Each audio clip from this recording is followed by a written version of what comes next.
Maayong adlaw kaninyong tanan, it's me again, Jerashin. So for today's video, ubani ko ninyo magluto og bola-bola nga puso sa saging. Let's go!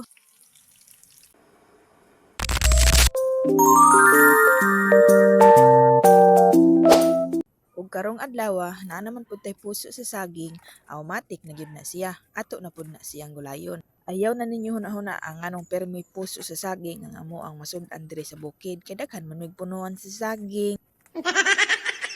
Bitaw oy, kanang mga puso sa saging ginhatod ra na siya sa akong ugangan diri kay didto sa ilahang balay daghan kayog puso sang saging niya. Dili man sila hingaon ani, mao nang ilan ang ginhatod diri sa amo. Kay kami kusog man kami mga unaning puso sa saging. Awang mga naong murag saging. Naghaling ra dayon ko dinha kay ako pa na siyang lat-an og una. Dili man gud nako prefer tong katong diretso ra gud kumutan og asin kay ako gusto gyud nako lat-an ako siya una. O di ba? Galisod-lisod ra gyud sa akong kinabuhi.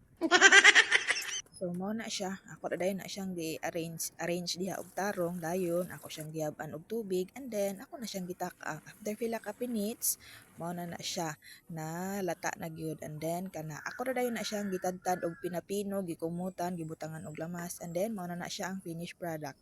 And then pagka hapit na siya magabii dinha.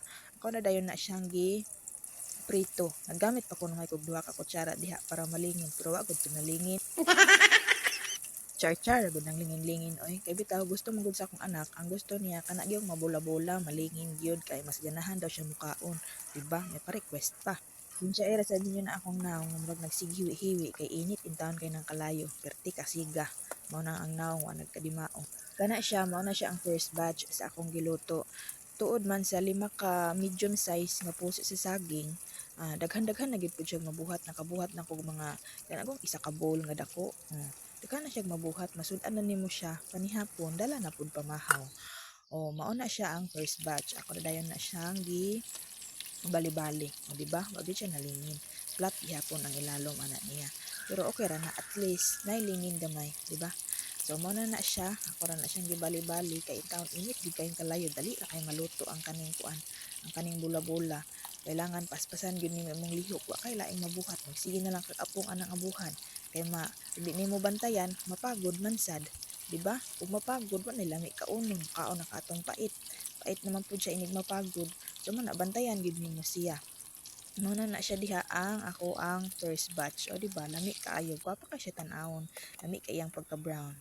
Naluto na siya, ako na dayon na siyang gihaon. Di ba? Ang nawong intawon wa nagkadimao. Char. First batch pa lang